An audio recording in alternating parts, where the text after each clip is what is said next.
सभी को अस्सलाम वालेकुम, नमस्कार, सत श्री अकाल, जय हिंद, जय भारत। आप सभी के सामने ये लाइव मैं करने जा रहा हूं ग्लोबल हंगर इंडेक्स के मामले पर। जी हां, यहां पर हम दुनिया के 106 मुल्कों के पीछे हैं। उन 106 मुल्कों में हमारे वो पड़ोसी भी आते हैं जिनके बगैर नाम लिए हमारी सुबह और शाम नहीं होती है। जी हां, पाकिस्तान की बात कर रहा हूं। पाकिस्तान भी हमसे पीछे रह गया, अफगानिस्तान भी हमसे पीछे रह गया, बांग्लादेश जैसा देश भी हमसे पीछे रह गया, और यहां तक कि वो देश जो अभी बुरा हाल था, बुरी सिचुएशन थी, यानी कि श्रीलंका, जिसके लिए भारतीय मीडिया ने न जाने क्या क्या मखौल गढ़े थे कि साहब वो तो खत्म हो गई कंट्री, निशान मिट जाएगा, ये हो जाएगा, वो हो जाएगा, कंट्री खत्म, कंट्री कुछ बचा ही नहीं है। वो सब कुछ सुनने के बाद भी श्रीलंका हमसे पीछे है। जी हां, वालेकुम सलाम भाई, हमसे पीछे है श्रीलंका। यानी कि हम वो इंसान हैं जो हम 107वें नंबर पर आते हैं भुखमरी में। आपको हिंदी में बताता हूं, भुखमरी में 107 नंबर पर हम आते हैं। अब दुनिया की कंट्रीज उठा करके लिस्ट देख लीजिए, ये कितनी कंट्रीज हैं और कौन कौन सी कंट्रीज हैं, और हम 107 पे आ रहे हैं, तो कहां पर होंगे और किन किन लोगों के पीछे होंगे। हम बात करते हैं अमेरिका से बराबरी की, हम बात करते हैं विश्व गुरु की। कौन सा विश्व गुरु, कौन सा विश्व गुरु? 107 नंबर पर हम भुखमरी में हैं और हम बात करते हैं कि हम विश्व गुरु हैं, भारत विश्व गुरु। कमाल है। एक पोस्ट मैंने की है छात्रों की, ट्रेन पर, रेलवे स्टेशन पर उनके हालात देखिए, किस सिचुएशन में वो जी रहे हैं, पेपर देने के लिए जा रहे हैं, क्या हाल है उनका। मैं जानना चाहता हूं कि हम विश्व गुरु किस चीज में हैं, या हम किस चीज में विश्व गुरु बनने की क्षमता रखते हैं, बताएं मुझे। खैर, कोई बात नहीं। 42,000 मेट्रिक टन गेहूं अभी एक मंडी में खराब हो गया है भारत में। एक मंडी में 42,000 मेट्रिक टन बड़ी बात नहीं है भारत के लिए। अन्नदाता भारत में पाए जाते हैं, भले उन अन्नदाताओं के लिए जमीन में कील गाड़ दी जाए, भले उन अन्नदाताओं को खेतों में पानी न दे करके उनके ऊपर पानी के फव्वारे मारे जाएं, भले उन अन्नदाताओं को जेल में मार दिया जाए, थाने में मार दिया जाए, उन पर सीधे तौर पे गोलियां चलाई जाएं, उनकी जमीनों को हड़प लिया जाए और बड़े बिजनेसमैनों को दे दिया जाए, लेकिन अन्नदाता भारत में ही पाए जाते हैं।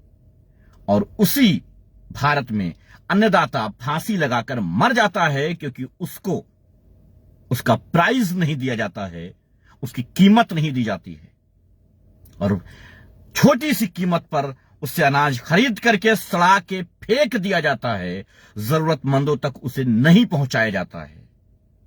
सरकार का मतलब होता है सबकी जिम्मेदारी लेने वाला एक ऐसा इंसान, एक ऐसी संस्था, एक ऐसी टीम जो हर इंसान की मदद करे, उस तक वो सारी चीजें पहुंचाए जो उसकी जरूरी है, मुल्क के लोगों को अपना घर का समझे और बराबर सब में बांटे।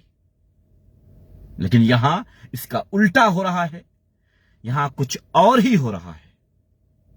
इस बात को आप सब जितनी जल्दी हो सके उतना जल्दी समझ लीजिए, क्योंकि आपको समझाने वाले जेल की सलाखों के पीछे बैठते हैं, आपको समझाने वाले पुलिस से छुप कर भागते हैं, आपको समझाने वालों पर अत्याचार किया जाता है, आपको समझाने वालों पर जुल्म किया जाता है, उनके खिलाफ केस किए जाते हैं। वालेकुम सलाम भाई।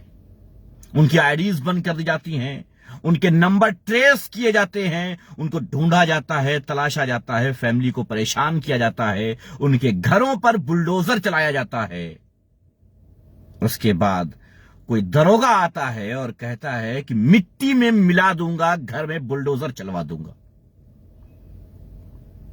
ये भारत है, जितनी जल्दी समझ जाएंगे उतना आसान रहेगा। बहुत बहुत शुक्रिया आप सबका, धन्यवाद। 42,000 मेट्रिक टन एक मंडी का मामला है। बहुत सारी मंडियां हैं भारत में।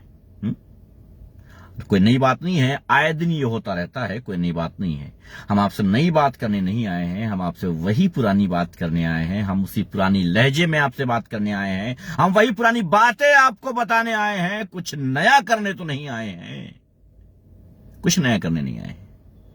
हम बदले या नहीं बदले, इससे ज्यादा इंपॉर्टेंट यह है कि देश की सिचुएशन बदली है कि नहीं, देश के हालात बदले हैं कि नहीं, देश का सिस्टम बदला है कि नहीं, गरीबों तक रोटी पहुंच रही है या नहीं, लोगों को, बेगुनाहों को जेल के पीछे, जेल की सलाखों के पीछे डालना बंद हुआ है कि नहीं।